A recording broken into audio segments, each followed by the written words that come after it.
Hello दोस्तों, अगर आप हमारे चैनल पर नए हैं तो चैनल को सब्सक्राइब जरूर करें। घमंडी अफसर बहू। सीमा के घर पर पार्टी चल रही थी। कई सारे मेहमान आए हुए थे। उसमें शहर के बहुत सारे समृद्ध और प्रभावशाली लोग भी थे। पार्टी बहुत भव्य थी। सभी लोग सीमा की तारीफ कर रहे थे। आदमी मान गए, सीमा मैम क्या अरेंजमेंट किया है आपने? उद्धरण चिन्ह। औरत, अरे मेहता जी, सीमा जी की पार्टी ऐसी ही होती है।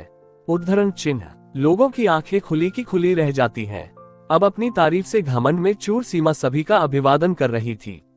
तभी उसकी नजर अपनी सास सावित्री पर गई, जो दूर कोने में बैठे उसे देख रही थी। अपनी सास को देखकर सीमा का चेहरा तमतमा गया। वो गुस्से में उसके पास गई और उसका हाथ खींचते हुए दूसरे कमरे में ले गई और चिल्लाकर बोली, सीमा, अरे आप क्यों मेरे पीछे पड़ी रहती हैं? समझ में नहीं आता क्या? इतने बड़े बड़े लोग पार्टी में आए हुए हैं। मैंने कहा था ना कि आप बाहर मत आना, और बाहर आई भी तो इस घटिया साड़ी में। अरे आपकी इज्जत दो कौड़ी की है, लेकिन मेरी तो नहीं है ना। देखिए, ये बेशर्मी छोड़िए, नहीं तो कहीं और चले जाइए।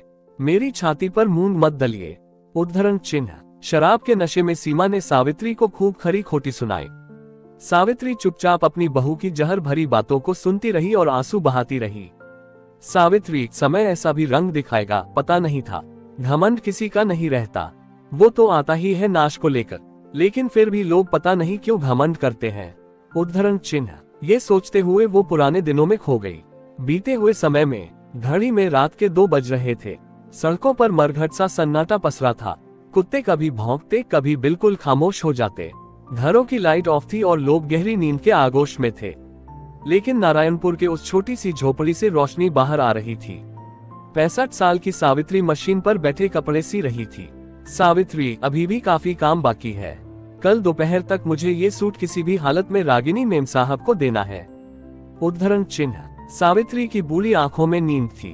उसके हाथ थक भी रहे थे, लेकिन उसे रुकना कहाँ था। हालांकि कुछ देर बाद नींद उस पर ज्यादा हावी होने लगी तो वो उठकर गई और अपनी आंखों पर पानी के छींटे मारने लगी। ये देखकर उसकी बहू सीमा, जो सावित्री के पास ही बैठी पढ़ाई कर रही थी, उसने कहा, सीमा माँ जी, आप थोड़ी देर आराम कर लेती। मैं देख रही हूँ कि आपको नींद आ रही है। उद्धरण चिन्ह। सावित्री, अरे नहीं नहीं बहू, मुझे नींद नहीं आ रही है। मुझे ये काम कल तक खत्म करना ही है। देख, तू परेशान मत हो और तू अपनी पढ़ाई कर। तेरी परीक्षा नजदीक है ना। तेरी तैयारी तो सही से हो रही है ना? उद्धरण चिन्ह। सीमा, हाँ माँ जी, तैयारी तो हो रही है। अब देखिए परीक्षा का रिजल्ट कैसा आता है। वैसे भी मैंने तय कर लिया है। उद्धरण चिन्ह। सावित्री, क्या तय कर लिया है? उद्धरण चिन्ह। सीमा, यही कि अगर इस बार मेरा सिलेक्शन नहीं हुआ तो मैं आगे परीक्षा नहीं दूंगी। मैं आपके काम में हाथ बटाऊंगी। उद्धरण चिन्ह। उसकी बातों को सुनकर सावित्री ने उसके मुंह पर अपनी उंगलियां रखी और कहा, सावित्री बहू, ऐसा भूल कर भी मत कहना। क्यों नहीं होगा तेरा? क्यों नहीं करेगी तू पास परीक्षा? जरूर करेगी। अरे इतनी मेहनत करती है तू। मेहनत करने वालों की कभी हार नहीं होती। उद्धरण चिन्ह। सावित्री अपनी बहू सीमा को सगी माँ की तरह प्यार करती थी। 1 साल पहले की बात है। फ्लैशबैक। सीमा अपने पति राजेश और सावित्री के साथ एक रिश्तेदार की शादी में ट्रेन से जा रही थी। सीमा, अगर सही समय पर रिजर्वेशन नहीं मिला होता तो भारी मुसीबत हो जाती। उद्धरण चिन्ह। सावित्री बहू, वो लिट्टी रखी थी ना तूने? उद्धरण चिन्ह। सीमा, हाँ माँ जी, रख ली थी। उद्धरण चिन्ह। ट्रेन अपनी गति से चले जा रही थी। उनको शादी में संबलपुर जाना था, लेकिन संबलपुर पहुंचने के 1 घंटे पहले ट्रेन का भयानक एक्सीडेंट हो गया। हर ओर चीख पुकार मच गई। एक्सीडेंट में कई लोग मारे गए। राजेश भी काल के समुद्र में समा गया। सावित्री और सीमा भी इस एक्सीडेंट में घायल हो गए थे, लेकिन सीमा और सावित्री को इस दुर्घटना ने ऐसा जख्म दिया था जिसका दर्द वो ताउम्र नहीं भुला सकते थे। सीमा, अरे कई लोग मर गए तो फिर मुझे क्यों जिंदा छोड़ दिया भगवान आपने? क्यों? राजेश के बिना मैं कैसे जीऊंगी? उद्धरण चिन्ह। सावित्री, हिम्मत रख बहू, हिम्मत रख। होनी का लिखा कौन मिटा सकता है? उद्धरण चिन्ह। अपने इकलौते बेटे की असमय हुई मौत ने सावित्री को तोड़ दिया था। सीमा की भी जीने की इच्छा खत्म हो गई थी, लेकिन इसके बावजूद जीना तो था ही। सावित्री बहू, पता है जीवन का सत्य क्या है? ये रुकता ही नहीं है। जब तक हम संसार में रहेंगे तो चलना तो पड़ेगा ही। उद्धरण चिन्ह। सीमा, लेकिन माँ जी कैसे चलेंगे? सहारा तो चला गया, अब जीने की इच्छा ही नहीं रही। उद्धरण चिन्ह। सावित्री बहू, राजेश का जाना सच में अंतहीन पीड़ा वाला है, लेकिन जीना तो पड़ेगा ही, क्योंकि वो जहाँ भी है, अगर हमें दुख में देखेगा तो क्या वो खुश रह पाएगा? हमें उसके लिए जीना होगा। उद्धरण चिन्ह। सीमा, लेकिन माँ जी कैसे सब कुछ होगा? राजेश की कमाई से ही तो घर चलता था, अब कहाँ से आएंगे पैसे? कैसे चलेगा घर का चूल्हा? कैसे किराया दिया जाएगा और कैसे सारी चीजें संभलेंगी?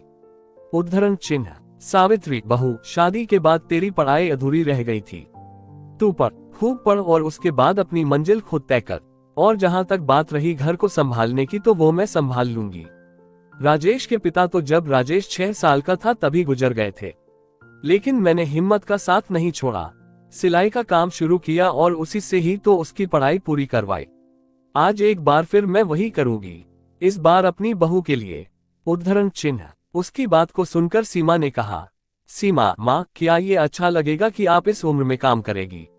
नहीं नहीं, सिलाई कढ़ाई मैं कर लिया करूंगी, मैं संभाल लूंगी घर। उद्धरण चिन्ह। सावित्री, नहीं बहू, अरे मैं इतनी भी बुरी नहीं हुई हूँ, अभी मुझ में बहुत दम बाकी है, मैं तुम्हारा और अपना दोनों का ध्यान रख सकती हूँ, बस मन लगाकर पढ़, अपनी पढ़ाई पूरी कर और नौकरी की तैयारी कर। उद्धरण चिन्ह। सावित्री सिलाई का काम करने लगी और सीमा ने अपनी अधूरी पढ़ाई को पूरा करना शुरू किया। उसकी कॉलेज की फीस, किताबें, कॉपियां, नोट्स, घर का खर्चा चलाना सब कुछ सावित्री के कंधों पर था, इसलिए वो खूब मेहनत करती। धीरे धीरे सावित्री की मेहनत और सीमा की लगन के कारण उसने ए की परीक्षा फर्स्ट क्लास में पास की। सीमा, ये सब आपका आशीर्वाद है माँ, नहीं तो मैं तो हिम्मत ही हार चुकी थी। उद्धरण चिन्ह। सावित्री, अरे मेरा आशीर्वाद तो हमेशा तेरे साथ है, लेकिन मेरे आशीर्वाद से ज्यादा तेरे कठिन परिश्रम ने अपना रंग दिखाया है। उद्धरण चिन्ह। सीमा, माँ जी, कठिन परिश्रम तो आपने किया है मेरे लिए। उद्धरण चिन्ह। पढ़ाई पूरी करने के बाद सीमा नौकरी के लिए परीक्षा देने लगी, लेकिन हर बार 1 या 2 नंबर से उसका सिलेक्शन छूट जाता। एक बार तो वो इंटरव्यू तक पहुंच गई थी, लेकिन फाइनल में उसका नहीं हुआ, इसलिए सीमा थोड़ी परेशान और हताश सी हो गई थी और वो अब और परीक्षा नहीं देना चाहती थी, क्योंकि परीक्षा के फॉर्म भी तो महंगे आते थे। सावित्री, जब मैं हूं तो फिर चिंता किस बात की बहू? तुझे बस अपनी मंजिल पानी है, हौसला नहीं छोड़ना है, क्योंकि हौसले को जिसने छोड़ा मंजिल खुद व खुद उसकी नजरों से ओझल हो जाती है। उद्धरण चिन्ह। आखिरकार सावित्री के विश्वास और सीमा की मेहनत का फल कुछ इंतजार के बाद मिल गया। सीमा का सिलेक्शन सरकारी ऑफिसर के पद पर हो गया। उस दिन तो सावित्री सीमा को पकड़कर इतना रोई कि सीमा को कहना पड़ा, सीमा माँ जी, अब तो हमारे दुख के दिन खत्म हो गए, आपकी तपस्या का फल आपको मिल गया, फिर आपकी आंखों में इतनी सारे आंसू क्यों? उद्धरण चिन्ह। सावित्री, ये आंसू जमा थे बहू बहुत दिनों से, ये सब्र के आंसू हैं, और जब सब्र में खुशी मिल जाती है ना, तो फिर ये आंखों के पोरों का बांध तोड़ने पर उतारू हो जाते हैं। आज मैं बहुत खुश हूँ, बहुत। उद्धरण चिन्ह। ऐसा लगा कि सावित्री और सीमा की जिंदगी में सब कुछ ठीक हो गया, लेकिन जिंदगी एक और अध्याय लेकर सावित्री के सामने खड़ी होने वाली थी। जिस बहू के लिए उसने दिन और रात की परवाह नहीं की, रात दिन मेहनत की, वो बहू अब बदल गई थी। घमंड उसमें फूट फूट कर भर गया था। अफसर की नौकरी के आगे वो किसी को कुछ नहीं समझती। ऑफिस में भी लोगों से बदतमीजी से बात करती, काम के बदले घूस भी मांगती और नहीं देने पर उन पर अपना रौब जताती। एक दिन की बात है, सीमा ऑफिस में बैठी है और वो किसी औरत को डांट रही है। सीमा, अरे दिमाग खा गई हो तुम तो मेरा, दूर हटो मुझसे, कहां कहां से चले आते हैं। उद्धरण चिन्ह। औरत, आप गुस्सा क्यों होती हैं मैम, मैं तो अपने हक के पैसे मांग रही हूँ। वो भी मैं नहीं मांगती, लेकिन क्या करूँ, अगर वो पैसे नहीं मिले तो हमारा परिवार बिखर जाएगा। मेरा इकलौता बेटा रेल दुर्घटना में मारा गया, वो अकेला कमाने वाला था मेरे परिवार में। सोचा मुआवजे से जो पैसे मिलेंगे उससे एक सिलाई मशीन खरीदूंगी और अपने परिवार का पेट पाल लूंगी। मेरे मुआवजे के पैसे के लिए भी आपको पैसे चाहिए, मैं कहां से दूंगी पैसे, मेरे पास तो फूटी कौड़ी भी नहीं है। उद्धरण चिन्ह। ये कहकर वो औरत रोने लगी। उसकी गर्भवती बहू जो वहां खड़ी थी, वो अपनी सास को चुप कराने लगी। अपने सामने ये दृश्य देखकर सीमा अपने पिछले दिनों में पहुंच गई। सावित्री का चेहरा उसकी आंखों के आगे घूमने लगा, उसे उसकी तपस्या याद आने लगी। ना चाहते हुए भी उसकी आंखों से आंसू का सैलाब बाहर निकल आया। सीमा, आज मैं जो कुछ भी हूँ सब माँ जी के कारण हूँ, और जब मुझे सब मिल गया तो देखो कैसे घमंड ने मुझे अपने दलदल में फंसा लिया। माँ जी को नीचा दिखाया, जरूरतमंदों को नीचा दिखाने लगी। ये सब क्यों करने लगी मैं? क्यों? मुझसे गलती हुई है, भारी गलती, मुझे ये गलती सुधारनी है। उद्धरण चिन्ह। सीमा ने उसके मुआवजे की फाइल तुरंत पास की और ऑफिस से अपने घर को निकल गई। घर पहुंचकर वो सीधा अपनी सास के कमरे में गई। उसकी सास लेटी हुई थी। उसने उसके पांव पकड़ लिए और उनसे माफी मांगने लगी। सीमा, माँ जी, मुझे माफ कर दीजिए। पता नहीं मुझे किस बात का घमंड हो गया था। अरे, सब कुछ तो आपका दिया है। आपके चलते लोग मुझे जानते हैं। लेकिन मैं ये भूलकर खुद को ही सब कुछ समझने लगी।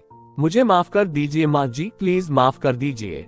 उद्धरण चिन्ह। सीमा अपनी सास के पांव पकड़कर रोए जा रही थी, लेकिन सावित्री तो अचेत सी पड़ी थी और वो घमंड की दुनिया को छोड़कर कहीं दूर जा चुकी थी। सीमा को जब अपनी सास के गुजरने का पता लगा तो रो रो कर उसका हाल बेहाल हो गया। वो बार बार खुद को कोसने लगी, लेकिन अब क्या होता। हालांकि अब उसे जीवन की सबसे बड़ी सीख मिल गई है, घमंड से दूर रहने की सीख। आज की ये खास और मजेदार कहानी आपको कैसी लगी, नीचे कमेंट में जरूर बताएं।